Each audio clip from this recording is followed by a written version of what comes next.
Hey everyone, welcome back to the channel, Portly Gentlemen. My name's Bradley, it's great to have you with me. In today's video, I'm gonna go over some techniques and answer some questions and probably a couple other things, all revolving around the Trubinator. This guy right here, I've had it for quite a while. It's been released officially for I think about a month, a few weeks.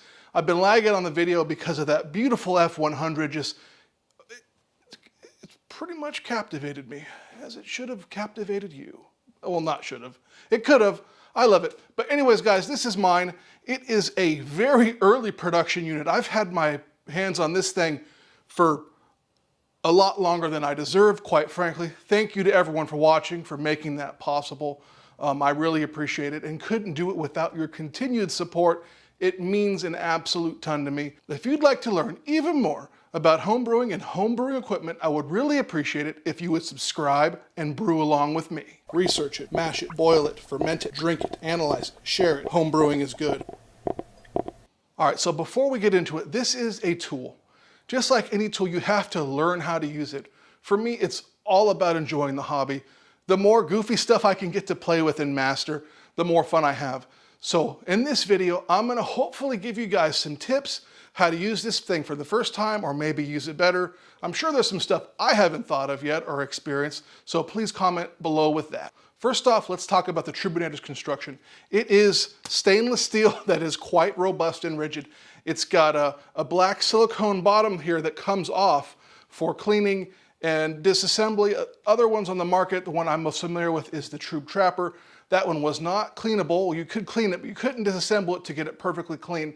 It's super nice that BrewTools has aided that. It also, cushions the bottom and protects your kettle. Couple other things, it's got a wing nut right here on the inside that you'll undo and an Allen key. Mine's always just hand tight. It's super easy to take off and on. Always have that wing nut on the inside right there. You're always gonna want it on the inside.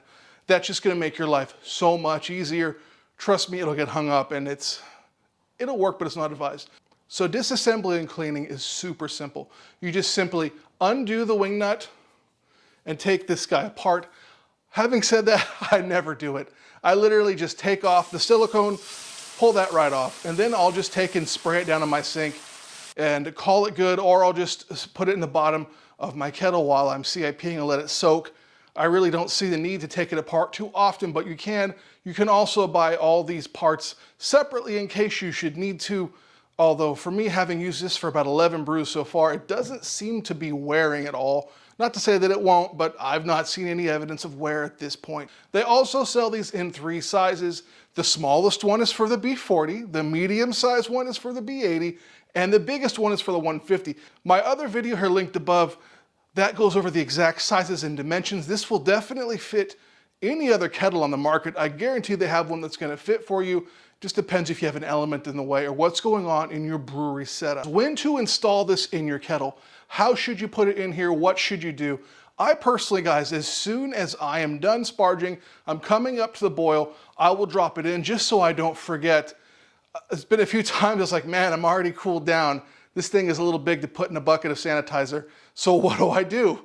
Well, I sprayed the sanitizer and threw it in. That's just me, but really, drop it in as long as you're boiling, you should be fine. I put it in right away so I don't forget. I recommend you do the same, but then again, not everyone's making a YouTube video. Another thing I've seen comment is I'll only use it when I'm making hoppier beers. Obviously, it is awesome for hoppier styles. Mine, I have the one for the B80. It holds a ton of hops. I've not been able to overflow it, so you shouldn't have any problem, I don't think, within reason of hopping your beer and getting it to contain all the hop and trub, etc. But I personally use it every single time I brew because I'm not concerned about holding in hops always. It could just be trub, so it's very nice to have it in there. It actually helped me get my losses down to very, very low, at least the kettle losses. It's all in check now because of this thing. It is an absolute treat to work with and it performs its job super well. I'm always transferring nice clear wort and no hop material, literally, like it just doesn't get in there anymore. So how does this work? Well, the concept is simple. Like I just said, it has a silicone seal on the bottom, so it sits on your kettle and creates a seal. Then it's basically a strainer. So you're whirlpooling, it's going around and around. Check out my video for my process. It's still pretty relevant. I do it much the same way today, and that video's about a year old. So as you're whirlpooling, everything's spinning. Once you stop whirlpooling and transfer into your fermenter, the whirlpool, it all kind of stops and everything collects in the center and drops out. That's when this thing catches all the hops and trubs. It's very simple and it's absolutely reliable. Another question I get quite a bit, and a question I have seen is, well, it's not going down perfectly straight. I honestly don't think that it should go in perfectly straight. This is not official BrewTools, speak here or instructions. This is Bradley, some guy making videos in his garage that you're watching, which I truly appreciate it, but literally that's me. So yeah, the center hole here is larger. So you can basically put this in your kettle, and I like to keep mine as close to the intake dip tube as possible. And I think I have some good footage of this. We're gonna patch in right here. And basically I like to even constrict that space as much as I can in front of the elements. That way, if anything does happen to get out of this, because you can't catch every bit of trub. Hops for the most part, yes, but trub, no. It kind of constricts the flow and helps everything dam up even better. In my experience, it's worth attempting to do. So you might say, well, what if it hits my dip tubes? If you have adjustable dip tubes, make sure they're pointed down-ish, not up. Regular dip tube just pointed down in a normal way you would leave it. This is gonna hit the dip tube and just bounce right off. I assure you, I've tested it, I've tried it. Here's footage of me just playing with the water in a GoPro, doing that, and it just bounces right off and settles into place. So don't worry about it's not going down perfectly straight. I really think it's gonna bounce off your dip tubes. I'm 99.5% certain that it's going to, don't quote me. Obviously someone could prove me wrong, but do you really want to in this instance? I don't think so. There are a few instances where the screen may actually retain wort quicker than it drains out. So I have some experience with this. It's usually in higher protein brews when I'm transferring particularly fast. Luckily, or unluckily, my groundwater is quickly getting so warm that my transfer is pretty slow. But basically a couple options are, one, you could use like a mash paddle and scrape on the inside and loosen it and free it up. That kind of defeats the purpose, but in a pinch it does work, so keep one around that's sanitized and good to go in there. This does happen to me ever so often. Another option is just to slow your transfer down and let it catch up. But I have found more often than not, if you start to see this happen, drop the pump speed down to about 30 or 25% pump power. Basically what you will see is the liquid's weight inside of the Trubinator will begin to force itself out and it will start flowing every time. I've never had losses just from this thing retaining wort. But having said that, if it happens to you the first time, it could catch you off guard. So now that you've seen me do it and told you about it, you'll know how to handle it if it ever should happen to you. Other than that, guys, that is it. This is a really robust and useful tool, which I highly recommend. It's definitely in one of my top 10 BrewTools kind of doodads, gizmos, tools, whatever you want to call it. That video, that could see the light of day. Bradley's top 10.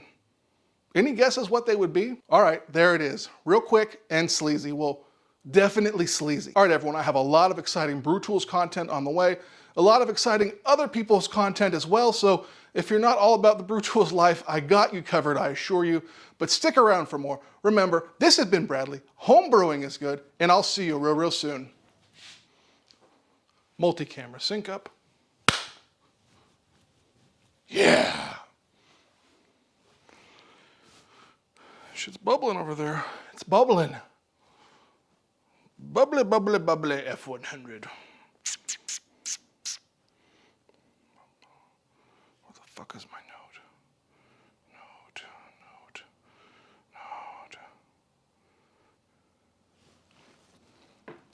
Did I cover it all? I don't know. Is anyone even watching still? No. Do you even care? No.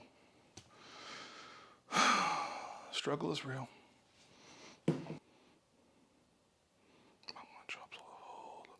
What beer styles, how it works. Dip tubes, 3 sizes, easy to clean. Yeah, it is. Fuck yeah, it is. When to drop it in. Yeah, whenever you want, basically. You know, the hotter the better. It can take the heat. Yeah, silicone made for that. How much hops will it hold?